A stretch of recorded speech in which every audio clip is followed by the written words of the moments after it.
Dr. Gao, I would like to jump right in and ask you, what are your thoughts about the current situation between the United States and China right now? First of all, as far as China-US relations are concerned, my personal observation is that it is actually at the worst point since 1971, when Dr. Henry Kissinger made that important secret visit to China, and since 1972, when former President Nixon made a state visit to China, really opening the door of China-US relations, and since January the 1st, 1979, when China-US diplomatic relations were formalized. I think this is very dangerous. Now, when we look at this particular moment, of course, the deterioration is being caused by President Trump's global tariff war. It is not only a war against China, but against the rest of the world. Therefore, I think we need to be philosophical when we look at China-US relations at this particular point. We need to look at what exactly is happening in China-US relations, but also in terms of the global anti-free trade war launched by the United States. Yes. And Dr. Gao, we know that trade, when it's conducted without coercion, results in win-win results. That is to say, both parties benefit. Parties get together and they're essentially exchanging what each one considers to be an equivalent, what each one is trying to get out of the situation. And therefore, trade is a win-win. And this kind of mercantile thinking is almost a throwback to the early 1800s, where countries believed that you had to have a positive balance of trade and a high stock of bullion in order to be considered wealthy. So this really goes against the trend and the thinking of several hundred years of economic analysis and understanding. But it seems like the US is deeply mired in this mindset. It also claims that doing so will help the United States re-industrialize. Now, we know that the United States has deindustrialized over 5 decades, and it moved its industrial manufacturing overseas, including in China. But what do you think the U.S. is really aiming for as it puts forth these extraordinary tariffs against China? Certainly, it cannot be about reindustrialization, because we know that they've exempted, for now, electronics from import duties. Well, you're raising a very important question, and I think to sufficiently address all your points, you probably need to write a book 1,000 pages long. However, due to the brevity of time we have in this discussion, allow me to make several very brief points. First, trade is good. Trade probably has been with mankind ever since mankind became mankind. In China, we call thing, for example, a thing, a physical thing, as East-West. East-West becomes a thing because you need to trade things from the East to the West or vice versa, and eventually nothing is a thing until it is being traded.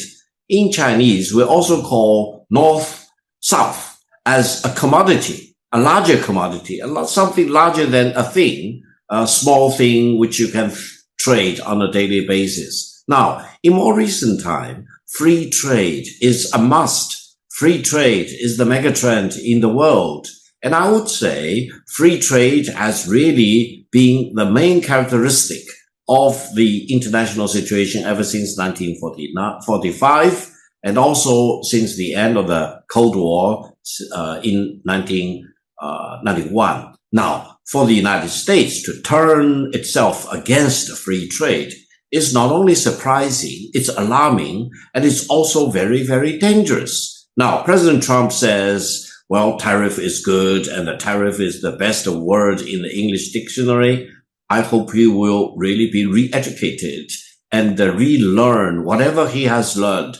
People around President Trump says, well, this has been his philosophy for decades. It is fine for tariff is good being the philosophy for Mr. Donald Trump when he is not the US president, but now he's the president of the United States, and to turn against a free trade is dangerous and very destructive of the fundamental interest of the American people. Now, President Trump says this is a reciprocal tariff. It is not reciprocal. I do not know who comes up with that formula, which is completely flawed and completely misleading. And I think it doesn't stand up to the scrutiny of a first grader in terms of mathematics or arithmetic, for example. Anyone who can count on his fingers will know that a reciprocal tariff formula is wrong and is misleading and is destructive of the fundamental interests of the American people. Now, the other point you mentioned is to recreate the manufacturing sectors in the United States, or bringing back manufacturing jobs back to the United States. Now, that in itself seems to be a worthy goal, but tariffs cannot help America to achieve that goal at all. Tariff will probably make it even worse in terms of reinvesting in manufacturing jobs in the United States. The other point, which is very, very important, is that President Trump claims to be very proud in collecting all these tariffs. He says $2 billion a day. Well, some other statistical bureau question the accuracy of the number, but let's put the number aside. Whether it is $200 million a day, $2 billion a day, or $20 billion a day, the tariffs are being paid by the American consumers. They are paid by the American people. I'm afraid more and more American people, when they do shopping in stores in the United States, will be hit by this tariff item. It is printed in front of their eye, and they will know that it is not China, it's not Europe, it's not ASEAN, it's not the African countries or the Arab countries, Latin American countries or Canada or Mexico, which are paying for these tariffs. These tariffs are being paid by the American people. So I think President Trump and his White House will have the minimum decency to tell the American people, yes, we are collecting all these tariffs, unprecedented in scale, but you are paying the tariffs. Then you do a survey of the people in the United States, whether they are willing to pay these tariffs, whether they want to buy goods made in China or anywhere else being exported to the United States without tariff, or are willing to pay the tariff. Now, talking about bringing in manufacturing jobs, I think the best teacher the United States can really learn from is China. Because to really attract all these manufacturing jobs, let me tell you, without charging any fee for your listeners, you need to do several things ahead of time. You need to build up your infrastructure and connectivity, meaning highways, railways, high-speed railways, ports of all kinds, and airports, facilities, inner water, canals, for example. You need to really completely upgrade the infrastructure and connectivity network in the United States. And this is a job not for 1 year or charging one tariff. This is a job for 50 years in a row, I'm afraid. Secondly, you need to significantly beef up your power generation. China uses electricity more than 6 times more than the United States in terms of industrial consumption of electricity. That means the United States really need to boost up its power generation multiple times before you can really expect to be able to accommodate all these manufacturing jobs. Now, thirdly, you really need to create a pro-business environment. Now, business really likes predictability and certainty and assurance. They cannot really operate in any meaningful way in a country or an environment where you have one way the first day, second way the other day, and a 180-degree reversal constantly, once every 4 years, or I agree to a contract or a convention with my neighboring countries, and then 4 years later, I completely tore the convention or the free trade agreement into pieces. This kind of the greatest predictability in the world of today is the unpredictability of the United States. And the greatest the certainty in the world of today is the uncertainty of the United States. Now, this is not pro-business. This is destructive of business. No meaningful businesses really want to invest in the United States in any significant amount. But you may say, well, President Trump says he attracted so much investment, etc., etc. Let me tell you, if you hold a gun to the head of any person or any country or any culture, that country may not have enough time to respond back to you. Many countries probably will kowtow to you, as President Donald Trump said. But that doesn't mean that they really support destruction of free trade. That doesn't mean that they do not know the basic corporate finance to do the calculation of whether the environment you are talking about is really attractive to doing business in your country. Therefore, I think you are talking about multiple things that the United States need to do. Now, another point which is also very important, and most of the Americans probably will not like what I'm going to say, but this is really the hard truth.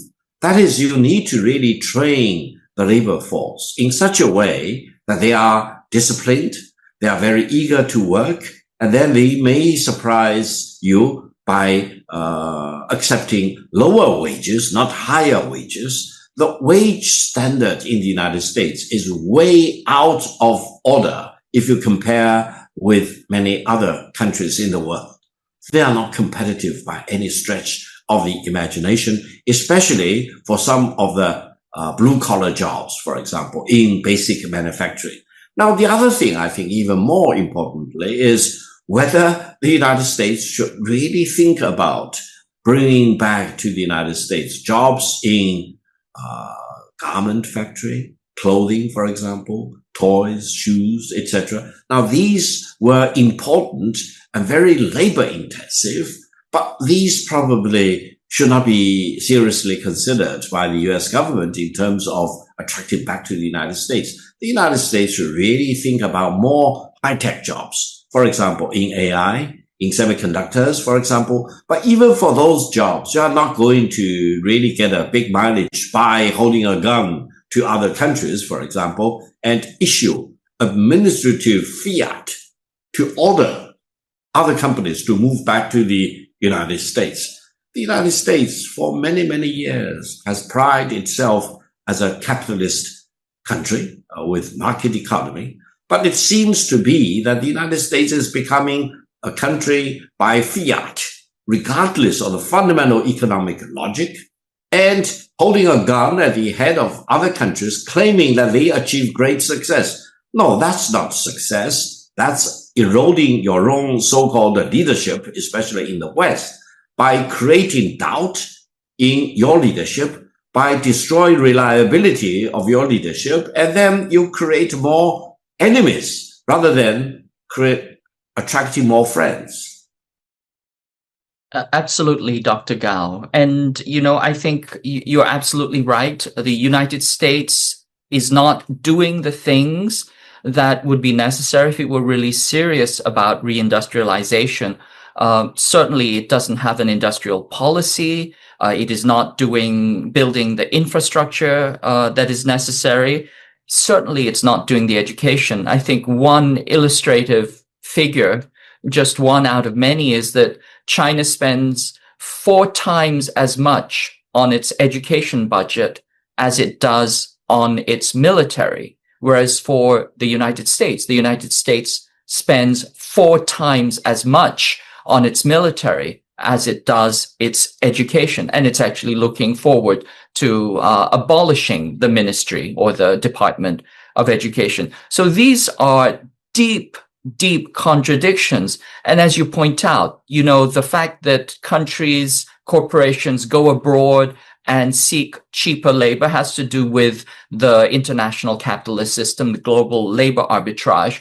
But here in the United States, the dollar is highly, is overvalued. And at the same time, people working a full-time job, unless it's in some extraordinary sector, many people are having difficulty putting a roof over their heads and food on their table.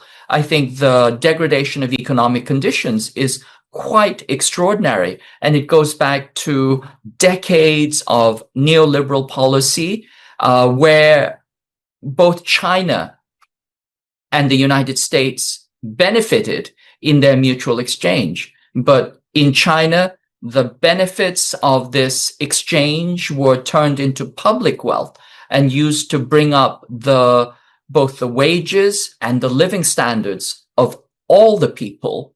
Whereas in the United States, all of this value, added value, was extracted up to the oligarchs, the ruling class, and squandered on wars and the military. And I think there's this fundamental contradiction that the United States is unwilling to address or look at, which gets to the heart of the issues that we are facing. And I think the US, from this deep contradiction, is trying to apportion blame to China, to make China the scapegoat of what is very, very clearly bad policy, oligarchical practices, and a general disregard for the welfare of its people.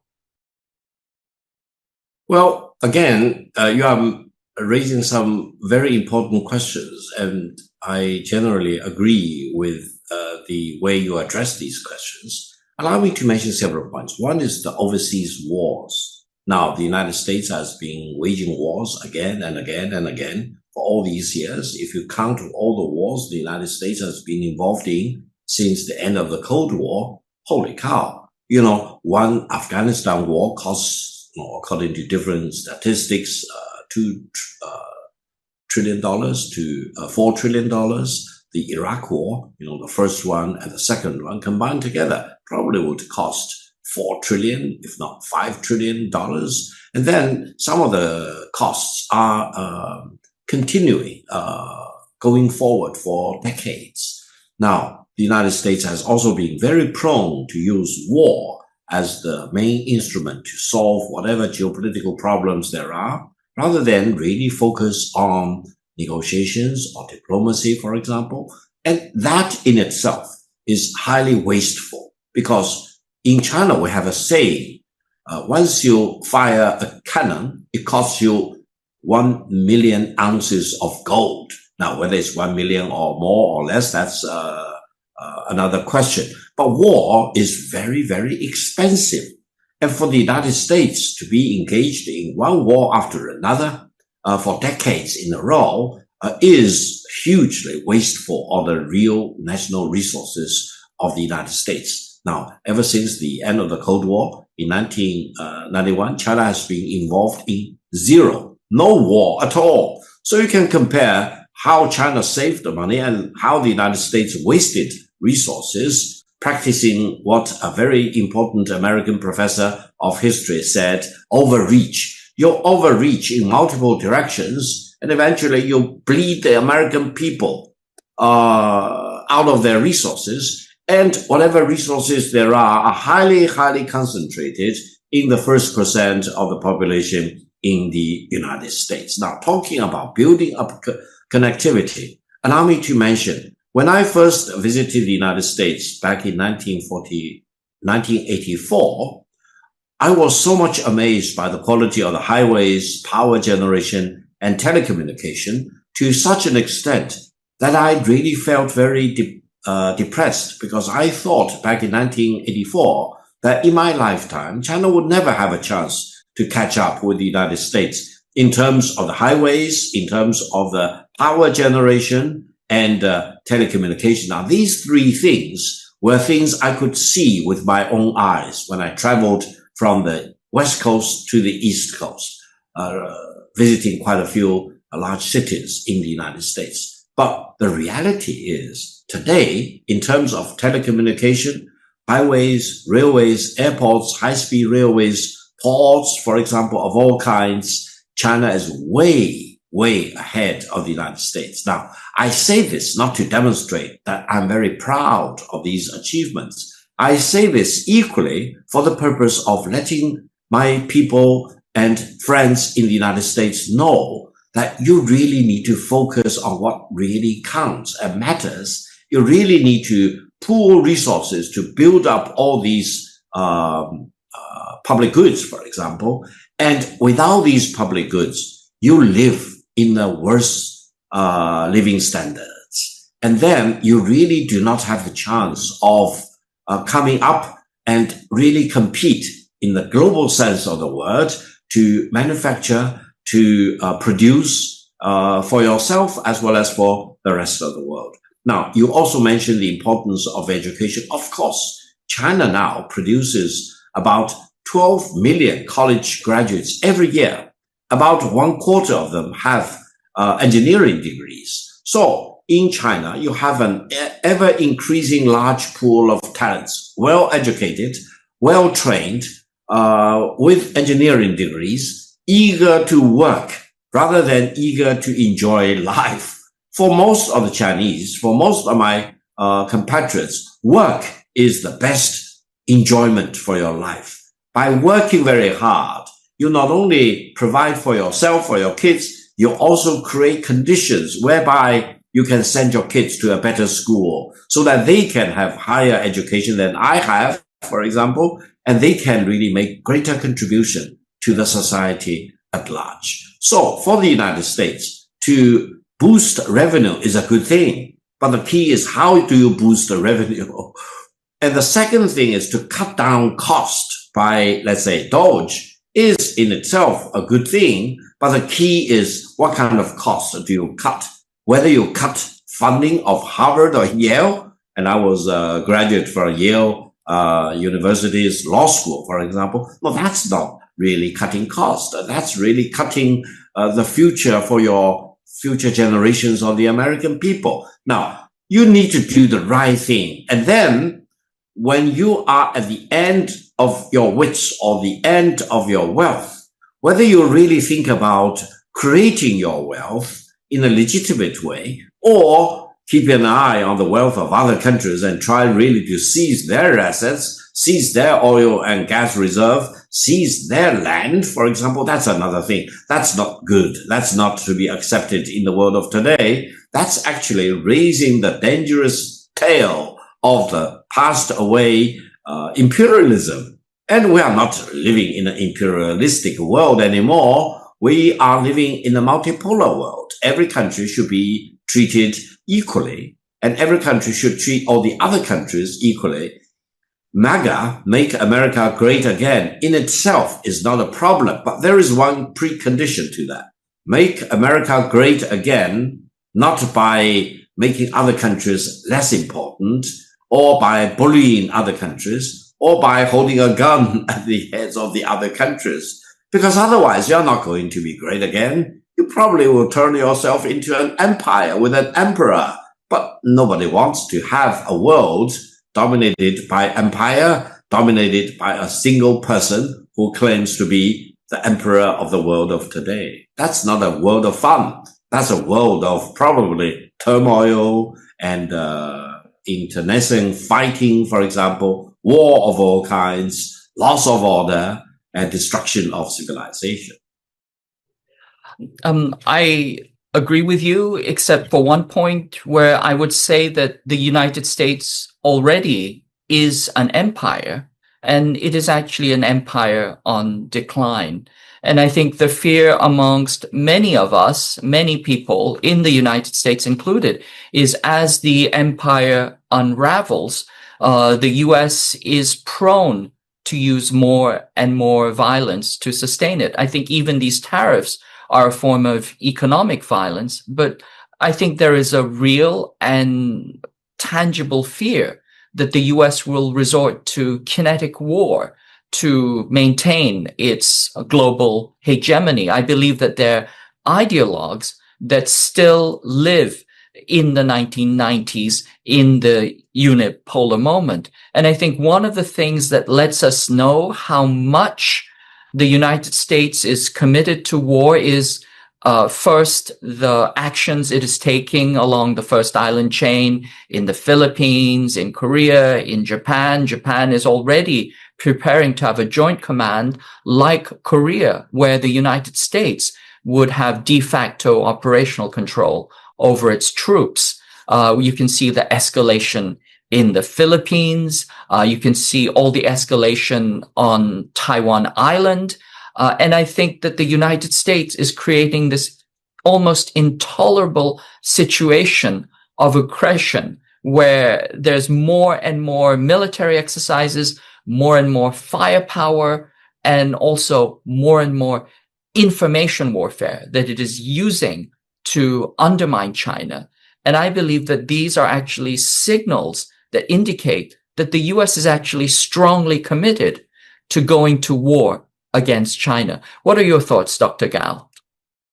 Well, you are raising another very important question. There are people in the United States who are talking about a destined for war scenario between China and the United States by raising this Thucydides trap theory. I'm actually firmly against that kind of theory because I think that very distinguished professor at Harvard, and I do not want to raise his name, everyone knows about that, a very distinguished professor whom I highly respect, is making one major academic flip or mistake, because he analyzed many cases of war, and in a very scholarly and very professional way, he reached his conclusion. And he presented the theory to the world, to mankind, as if that's the truth, the possibility of war between rising nation and established power. Now, he forgot to tell mankind that all the cases of war he scholarly and professionally analyzed were conventional wars. And he wanted to apply the conclusion he so professionally arrived at by analyzing conventional wars to China and the United States, which are not only two largest conventional weapon powers, but also two very important nuclear power countries. Now, that's the fallacy. That's where the fallacy comes along, because we cannot apply the conclusions you arrive at by analyzing conventional wars to China and the United States. That's why I came up with a major refute in my own capacity. I called it the inevitability of peace between China and the United States. Why? Because in terms of conventional weapons, China and the United States, in my best judgment, are completely on the par with each other. Now, I say this with a little bit of modesty, not to make my friends in the United States too insane. But we can say conventional weapons, complete parity between China and the United States. Now, in terms of nuclear war, you know the United States has the largest nuclear warhead, if not the second largest nuclear warheads in the world, thousands of nuclear warheads. And China has never published how many warheads they have. China's official response is that I will not tell you. And I will never use nuclear war ahead of anyone else. I will not be the first to use nuclear warhead. And I will not use nuclear weapons against any non-nuclear weapon countries or nuclear-free zones. But this is important. I will have enough nuclear warheads to wipe you out in my strike back at you if you dare to fight a nuclear war against China. That means this is the biggest strategic ambiguity you can expect in the world. You never know how many warheads China has, but China has told you they will have enough retaliatory capacity to wipe you out if you dare to impose a nuclear war on China. What does that mean? That means if the United States has the capability of wipe out the world or mankind 1,000 times, and China only has about 1% or 10% or whatever percentage of that of the United States, the end point is that there is no material difference because you do not need to wipe out the other side twice. You just need to have enough capability and national resolve to use that ultimate weapon if the other side imposes nuclear war on you. So wiping out 1,000 times is not materially different from wiping you out one time. That means between China and the United States, it is my firm belief, for the benefit of China as well as for the benefit of the American people, that war is not an option. War should not be an option. And both countries can wipe out each other multiple times. And the only way out is to engage with each other in peace, in respect, for mutual benefit, rather than scheming for a war. China is fully prepared to deal with whatever contingency you are talking about, in peace, in war, or in the ultimate confrontation. Therefore, my point for Beijing as well as for Washington is, let's quiet down, let's bring sanity back, let's engage each other on equal terms, let's talk about peaceful negotiation and dialogue, rather than scheming to throw a wedge into the other side as if it can knock the other side down out of balance and throw it down on the ground as if there will be no consequences. That's not going to happen. Between China and the United States, war is not an option. Allow me to repeat that again. War is not an option between China and the United States. Why? Because both can wipe out each other multiple times. Don't pretend that you do not know. Don't pretend the United States has a superiority to achieve the first strike advantage to wipe out all the warheads in China. No, China has enough wherewithal to deal with the United States in war, conventional war, or nuclear war, or any other war, for example, without completely losing to the United States. So if war happens, the best scenario you can expect is mutual destruction. And that will be Armageddon for mankind. So why should anyone in a position of responsibility in the United States, in Washington, in the government, or in the Pentagon, or in the Congress, really want to risk mutual destruction between China and the United States? No. If anyone has that kind of weird idea in the United States, arrange a meeting for me and that person, whoever that person is, and I think I can talk him out or talk her out of a war scenario between China and the United States.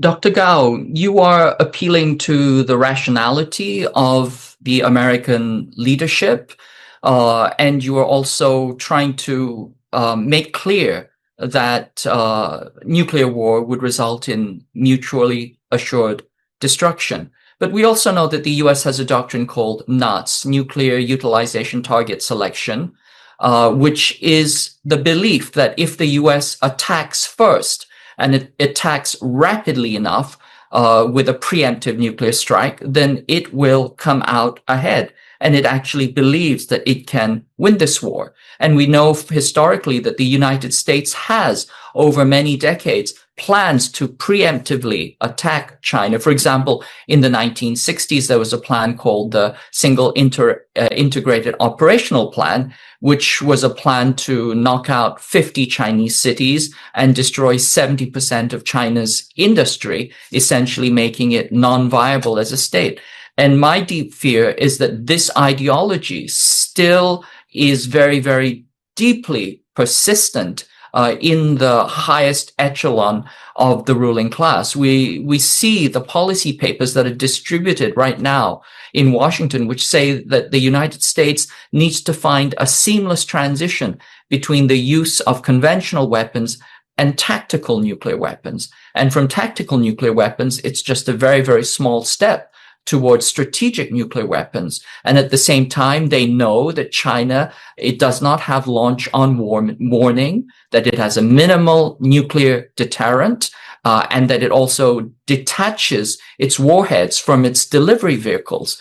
So I think there are some very, very deeply cynical and opportunistic thinkers in the US ruling class that are actually considering the use of nuclear warfare as a way to subjugate and to destroy China. But I want to go to a little clip. This is Mike Wallace speaking with the theologian Reinhold Niebuhr. Now, this is in the 1950s, a long, long time ago. And Reinhold Niebuhr is considered to be the ethical architect of US foreign policy. Let's watch that clip. I think it was Bertrand Russell who fairly recently said, and other people have said it along with him, that if it came to communism or nuclear war, communism or possible incineration, they'd choose to live under communism. How do you feel about that? Well, about Bertrand Russell, I know that he's a great philosopher or logical mathematician, but I think my friend Sidney Hook is right about it. That all the achievements in this field are no substitute for common sense. And what Bertrand Russell is saying is that capitulation to communism is better than a nuclear war, but that isn't the point. We have to risk a nuclear war in order to escape capitulation to communism. For all I know, we may stumble into this terrible war, but no nation can say we will capitulate to tyranny rather than accept a speculative fate. So, Dr. Gao, I mean, this man is the individual who was not only the architect of the ethical foundations of US foreign policy, but he was a very, very influential mentor to generations of US thinkers, academics, and policymakers. And essentially, his argument is that if we strip away the labels and apply them to the modern era, he's simply saying that it is better to be dead than red. And I think that this thinking is deeply, deeply embedded inside the US ruling class. My philosophy and the megatrend in China is that your God for you, my God for me. You believe in whatever color you want to choose, and I believe in the color of my choice. You worship your God, I worship my God. Never impose your God on me, and I will never impose my God on you. That's the only right thing between China and the United States.